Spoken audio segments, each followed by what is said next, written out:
Okay, so I want to go through the answers to quiz one very quickly and sort of discuss some of these answers, one by one. So the first question is to explain how a decrease in the price of paper could lead to an increase in the price of hardwood floors. Okay, so the common factor between these two things is obviously that paper and hardwood floors are both made of wood. Okay, and wood obviously comes from trees. It might be the only thing that actually does grow on trees. Okay, so what we can do is we can recognize that we have a paper market that starts off something like this, right, with an equilibrium price and quantity. And then we also have a hardwood floor market with another equilibrium price and quantity.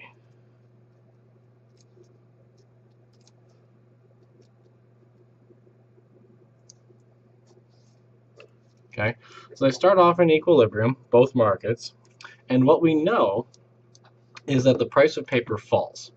Okay, we don't know why. The question doesn't explain why, but it turns out that's going to be largely irrelevant.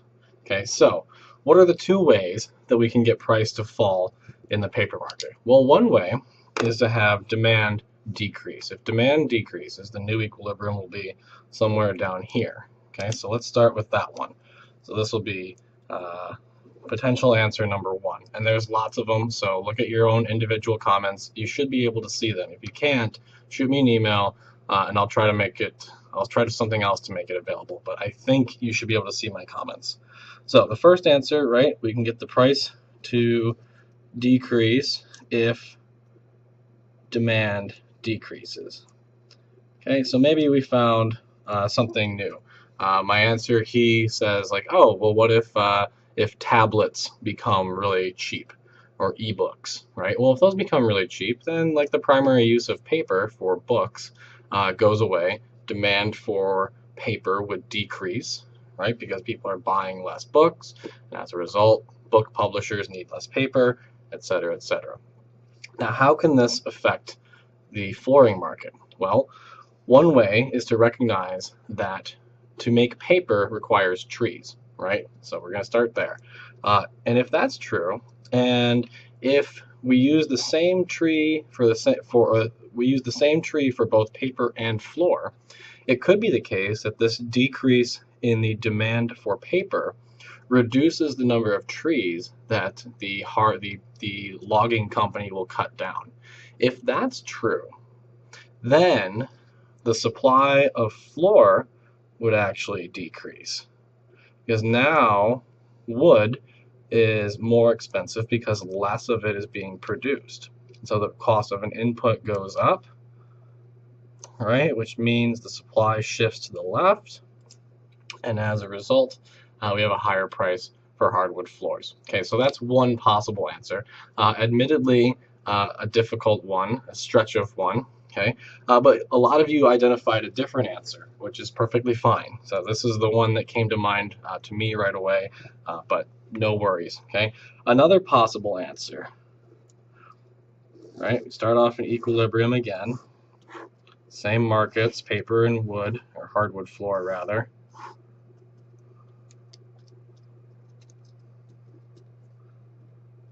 Okay. Now suppose instead that there is an increase in supply for paper, right? That would also lower the price. Okay, so we'd have P1 and Q1. We'll just label all these real quick. Okay, so if there's an increase in the supply, perhaps a change in the technology used to harvest wood, or used to create paper rather, then the supply of wood will increase, lowering its price. But what this will do is increase the amount of wood used for paper, right? And if we're increasing the amount of wood used for paper, since I can't use the same wood to make paper and floors at the same time, this means that there is, again, less wood available for use as hardwood floors, and again, making the price increase. Okay. Now, a lot of you put answers in there like, oh, well, suppose we have a company that makes both paper and hardwood floors, and if they're losing money on paper, they're going to have to raise their price on floors, right, in order to make up the lost causes. That might be true in like your business classes. Okay, that might be true in other classes. But the point here is that one, this is an economics course, so price is only going to change if supply or demand changes. If they're not changing, price isn't going to change either. Okay, so if supply and demand are staying in the same spot, price stays the same. Okay, as does quantity, by the way. Okay, so if you're going to tell me that price changes, you need to tell me why the supply is changing or the demand is changing. Okay, it has to be one of those two things. The whole idea of loss leaders, we can put that into supply and demand without any trouble. But those of you that put answers like, well, they're losing money on the paper, so they have to make it up on the floor. That's not true. Okay, they want to make it up. That's true, but they can't just raise prices. Remember, prices emerge as a result of supply and demand. Okay, so no more stories of, yeah, they're going to raise their prices to, offset their losses. Nope, that's not true. They would love to, if they could do that, then they would have raised the price in the first place and just made more profit. Okay, so the fact that they're not doing it right now says that they can't do it. The reason why they can't do it, laws of supply and the law of demand. Okay, all right, and for the second question was, about prices and substitutes and all that good stuff. So from the point of view of a firm which uses graphite to produce tennis rackets, explain the difference between a reduction in the supply of graphite due to a collapse of a graphite mine and an increase in market demand for graphite due to the invention of a new product which uses graphite. Under which scenario, and this is the real question, under which scenario would the tennis racket firm want to find a substitute for graphite and why? Okay, so this is basically, I stole this question straight from Hayek's tin example in his 1945 essay. Okay, it's the exact same question. I just changed tin to graphite. Okay, but other than that, exactly the same. Okay, so the first case, let's say the mine collapses. Okay, so we have our market for graphite.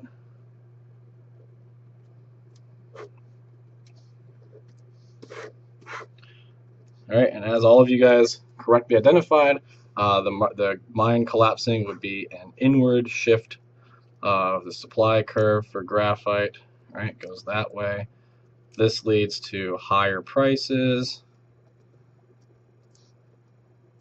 and lower quantity, right? Which makes sense given our expectations. If there's a whole mine that collapsed and it's a major mine, right? Well, there's going to be less graphite available, right? And we can illustrate that just like we did here. So the rise in price, boom, okay? And because the price is higher, right? So the price is higher, now tennis racket companies are going to want to find a substitute, just like what we always talked about with substitutes in the notes, right? When the price of something rises, find a substitute. Like, so think of Pepsi, right? So if the price of Pepsi rises, what do? Well, you buy more Coke. Why? Well, because the price of Pepsi has risen. Coke and Pepsi are substitutes. And when the price of a substitute rises, you switch to the other one. Okay? The second case is a little bit trickier. Okay? And what we're basically doing is I'm saying here, right, so we've got demand and supply. We've got our equilibrium. Oops, that's a Q. All right, and so now what I've said is there's a new invention which uses graphite. This is still the graphite market, so demand for graphite will increase. All right, and as a result, price increases. Okay, so the price of graphite is now more expensive. Okay, and at some level you could just stop. You could stop there and say, well, the price rose, and as a result, the tennis company is going to want to use less graphite because they are the price of graphite is now higher, right? And as a result, they're going to use less. Okay, and you could say that and it'd be perfectly valid and you'd be correct, and that could be the end of it. But one question we might want to ask is how much graphite, or by how much is the tennis racket company going to reduce their consumption of graphite? Okay, and it turns out the answer is in this graph here. We've already got it. Okay, so remember this first demand curve. Let's pretend that the tennis company are the only people using graphite, and then there's another use that comes about. So there's only two uses for graphite, right? Tennis and, I don't know, pencils, let's say. Okay, and so this curve right here, D1, represents the demand for graphite by tennis company. All right, and D2 is demand, that should still be capitalized, but whatever, for graphite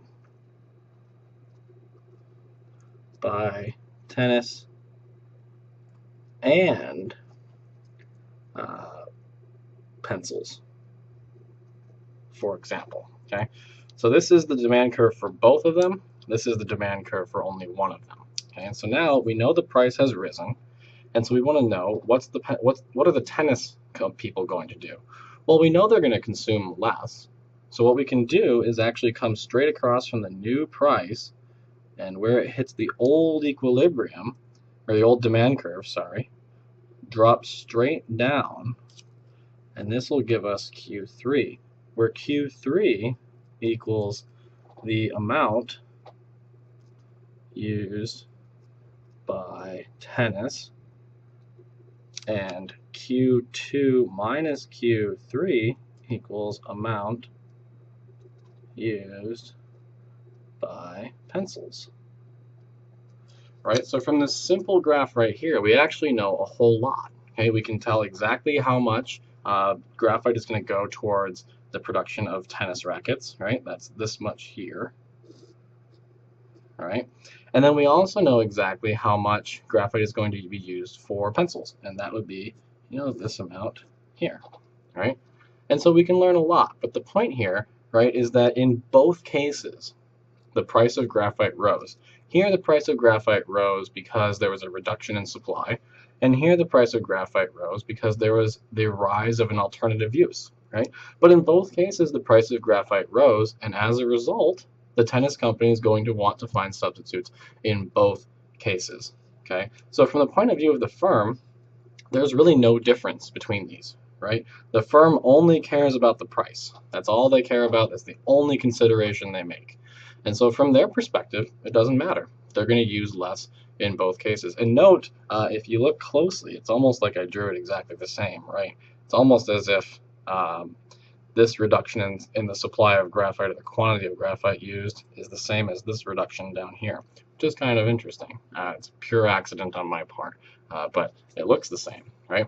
And so from the point of view of the firm, there's absolutely no difference whatsoever, right? Which is, by the way, the point that Hayek makes in that 1945 essay, which, by the way, was also his Nobel lecture in his lecture for the Nobel Prize was basically the same thing as that. It was very similar. So this is a huge insight. I highly recommend you guys go read it if you haven't read it already. Okay. Obviously, check your own answers for comments. If you have any questions, please feel free to email me. I definitely encourage that. Feel free to stop by my office. A couple of you already have, so that was great. So if you have questions, email, call, text, whatever you need to do, just come in and see me. All right? Great.